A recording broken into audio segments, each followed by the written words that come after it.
morning, Lagos. Thank you very much for a great day so far. You're welcome to Freshly Pressed 981. I'm Ayo Mairo-Ese. And I'm Kayode Baker. And joining us this morning for news analysis, we have Gbolahan. Good morning, Gbolahan. Good morning, Ayo. Good morning, Kayode. And morning. Good morning, Lagos.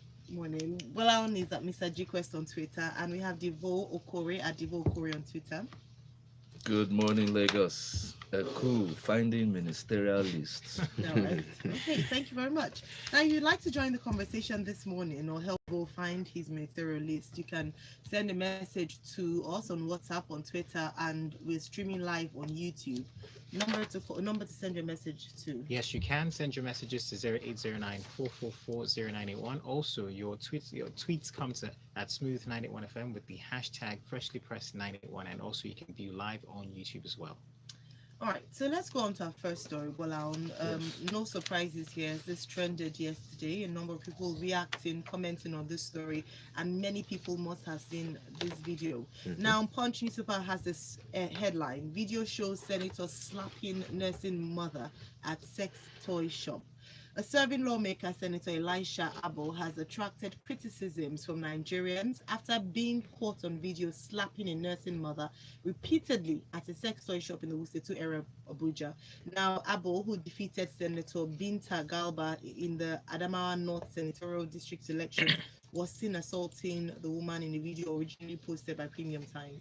Now, one other thing to include in this is I watched the video, and there was a police officer who was possibly with the senator and three other. He arrived at the shop with three other women, and he assaulted one of the women who protested. Can you please just react to this story? Well, yes, I saw the clips myself on social media, and this is one of the advantages of having technology such as the social media.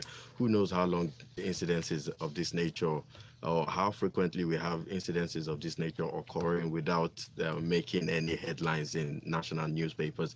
But thank goodness for the social media that we have, which has actually made it gone viral, and the CCTV in that shop at that present moment.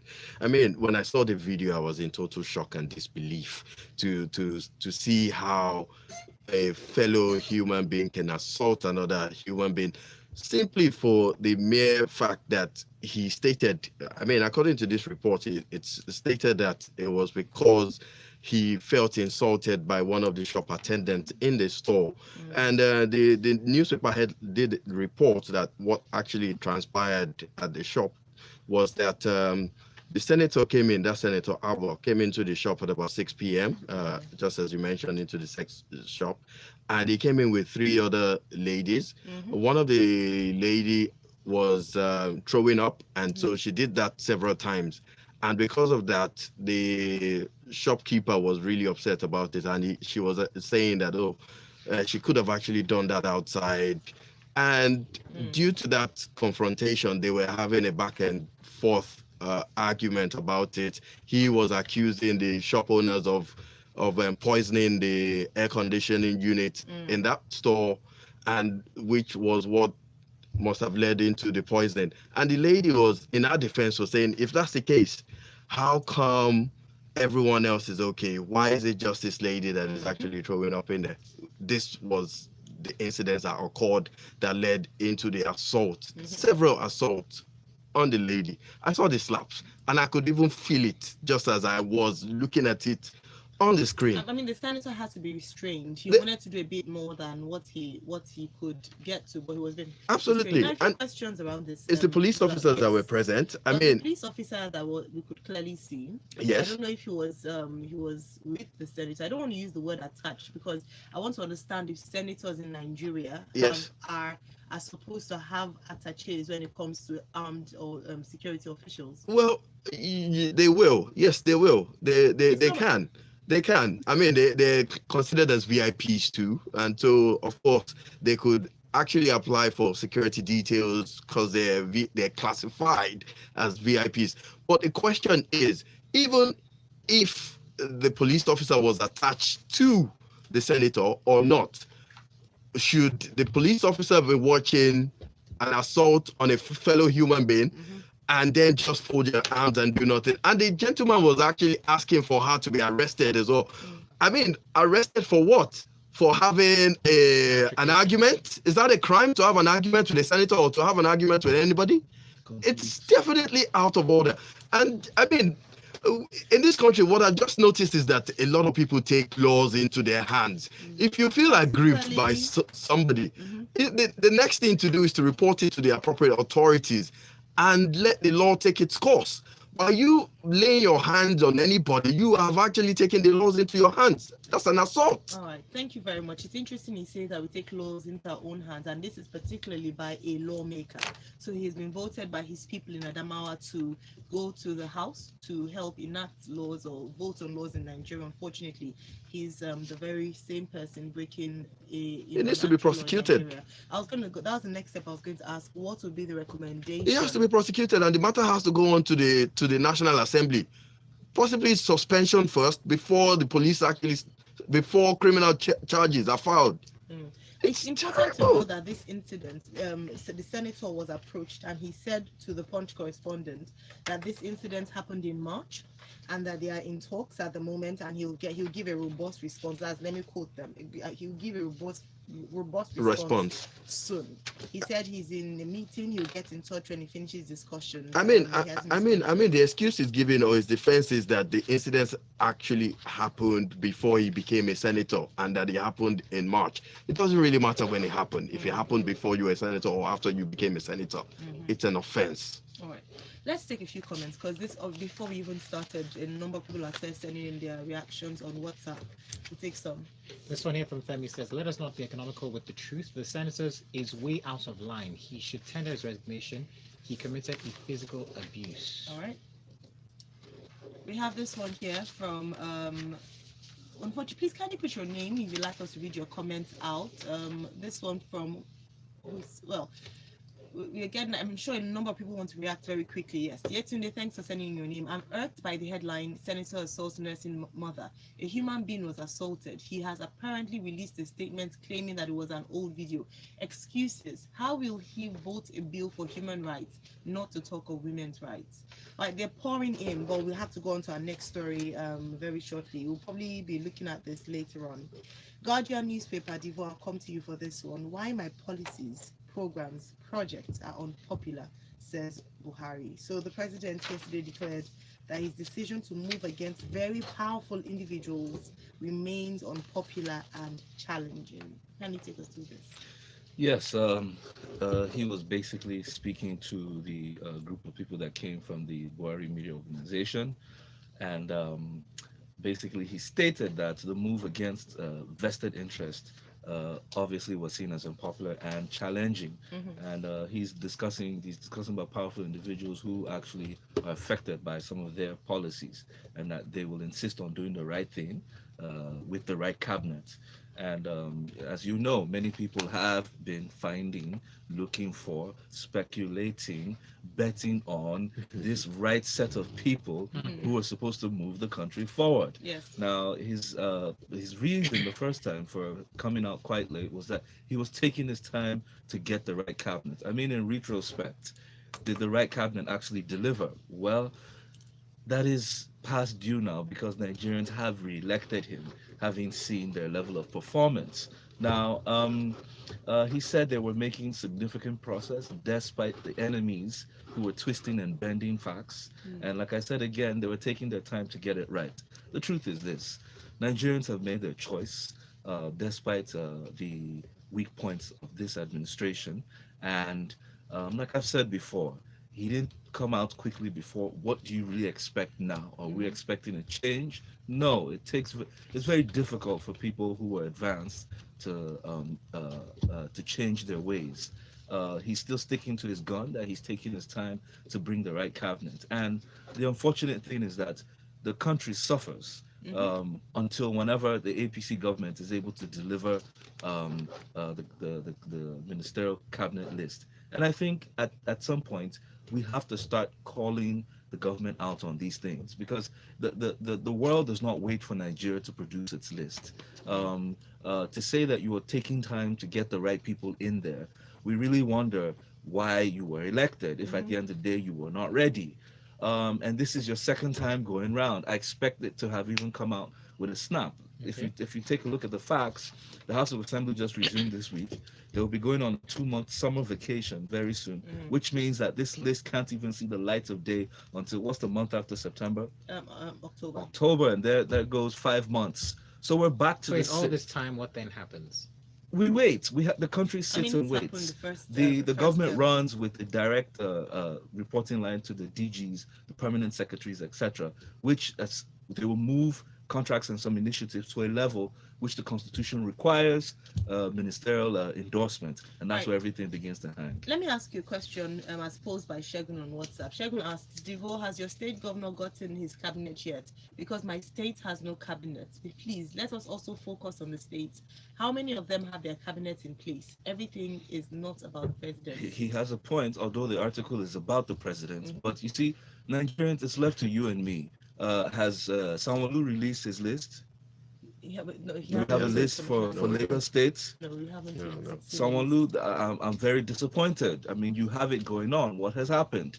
The northern governors, the south governors, each and every one of us have a responsibility to call out our own leaders in our front Yes. to ensure that they deliver on the mandate. Because the truth is, the more time they waste, the less time they have to get the work done. And you know how the political 4 years runs. They waste time the first year trying to settle down. The second year, they're now trying to tackle the issues of settling their people who just came in. The third year, they start discussing and speculating on who's going to be the next person. And the fourth year, they go completely into a campaign season. So where was the time for governance in all of this? Thank you very much, Devoe.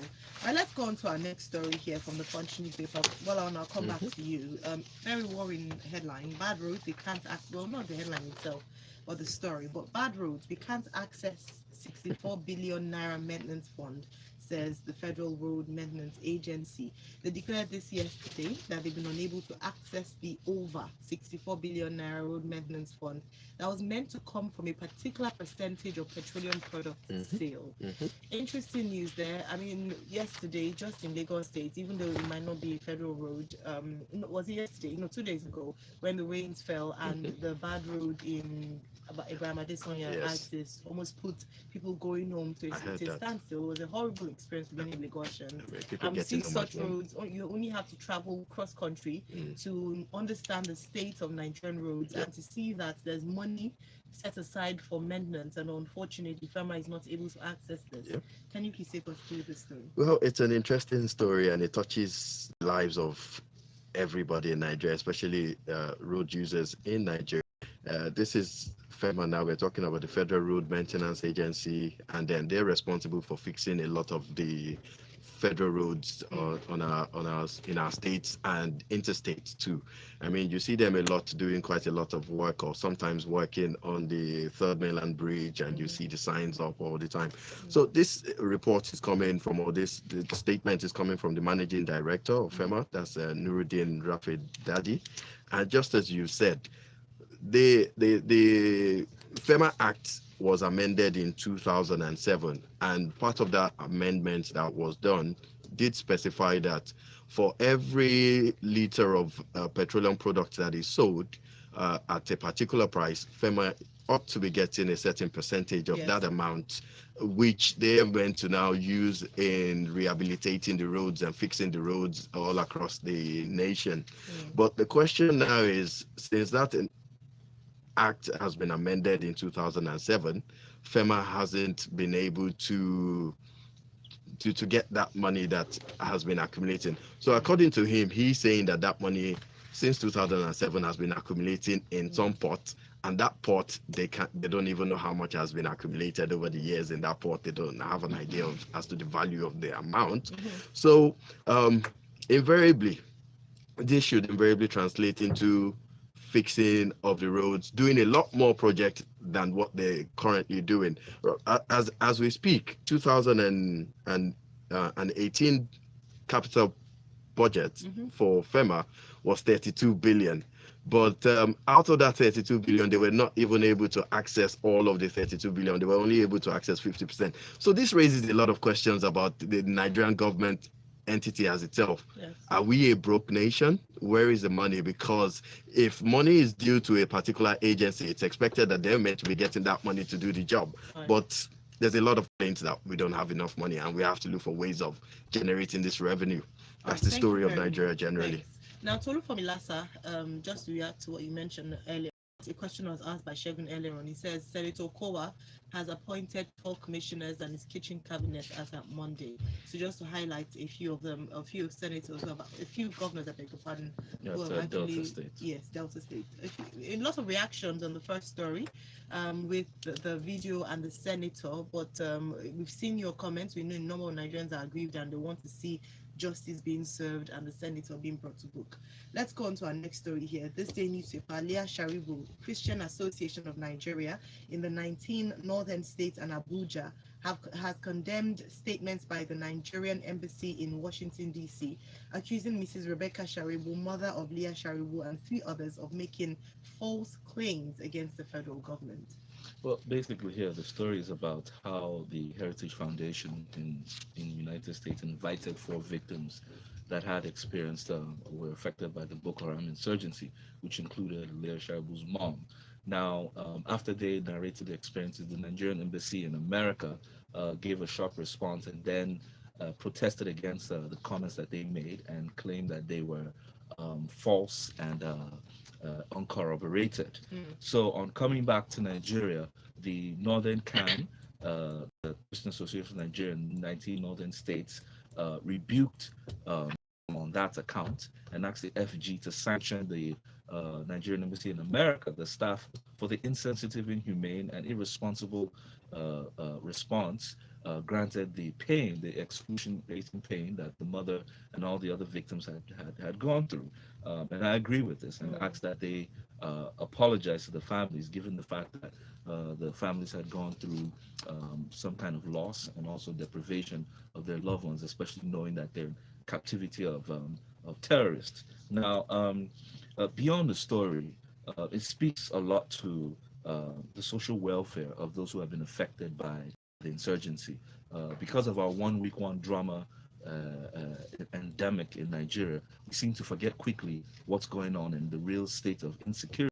And I'm speaking to those who have been kidnapped, who are still captive in the hands of insurgents, many that were unrecorded and unaccounted for, those that have died, the families that have been left, both the military, the police, and the civil JTF, the IDPs. Remember, we used to speak a lot about the IDPs. We had the largest volume of IDPs within the country. What happens to them till date? Not much has been said about that. And you know the issues of rape, of hunger, Yes. of pestilence, and even lack of medical facilities that have affected all these people. And even when you talk about the farmers who have been affected by the attacks by herdsmen, even cattle rearers, legit cattle rearers, that their cattle have been rustled away in many of the states that suffered banditry, etc. I mean, there is a whole lot of those who are affected, and the stance of the government should never be to begin to contend with them on information management. We want to hear less of talking and more of the doing. Let their actions speak for them, so that Nigerians will know that they're not alone in this fight for safety and security. All right, thank you very much for that one. Before we get into the next, you can get your messages to 08094440981. This one from Shaitan says, Olu knew he would win before contesting. It's a shame he doesn't have a cabinet after 1 month.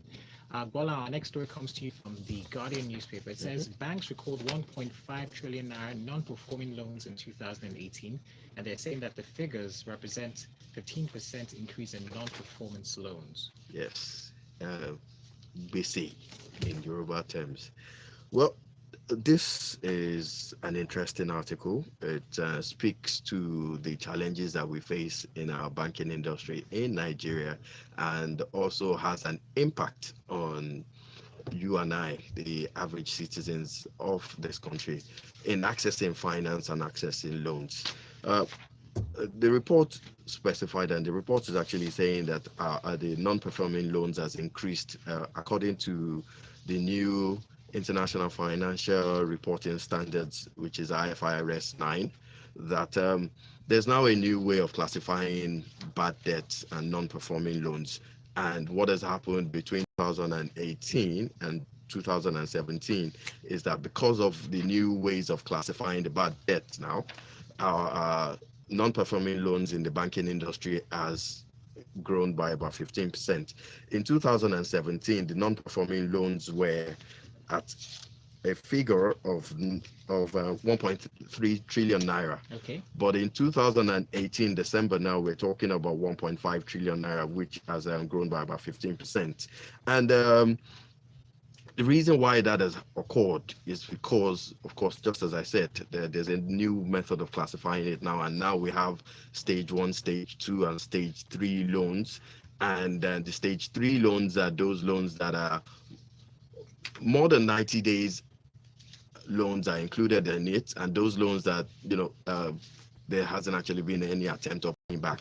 So what can be done in all of this? Is there a way to reduce this? Is there a way to find a lasting solution to this? The question is, the problem that we have in Nigeria is that most of all sectors that do owe this huge amount and these huge sums are mostly single obligors. They're usually people that are high profile, people that are mostly known in society. And as such, when these loans go bad, it's difficult to go after them to confiscate assets and then secure and recover funds from it. We have initially AMCON, who was meant to be one of those debt recovery agencies that were meant to recover quite a lot of all this bad debt so that banks can have a lot more liquidity to borrow. They are even saying that these bad debts are there full to the brim and they're not actually taking on any more bad debt. Currently, AMCON has about 5 trillion naira as bad debt on their books that they're not even able to recover from either. So going forward, we just need stiffer sanctions. The banks need to do a lot more. Government needs to do a lot more with recovery of a lot of all these bad loans, because it doesn't help the system. It doesn't help in creating liquidity in the system either. And when we're talking about lending money to the SMEs, these are the issues that we have that disrupts or inhibits lending to the SMEs. Thank you. All right, thank you very much. Let's quickly get to the next story. This one comes to you, Devoe, from Thisday. It says Taraba Assembly adopts death penalty for kidnappers. And they're saying that the story reads: the Taraba State House of Assembly yesterday amended the State Kidnapping and Abduction Prohibition Act to introduce death penalty and life imprisonment for offenders. Yes, this is the Taraba Assembly getting to work, and I would ask all other assemblies within the country to wake up to the pertinent issues on ground, because in some cases, law enforcement requires enabling laws to be able to do their job effectively.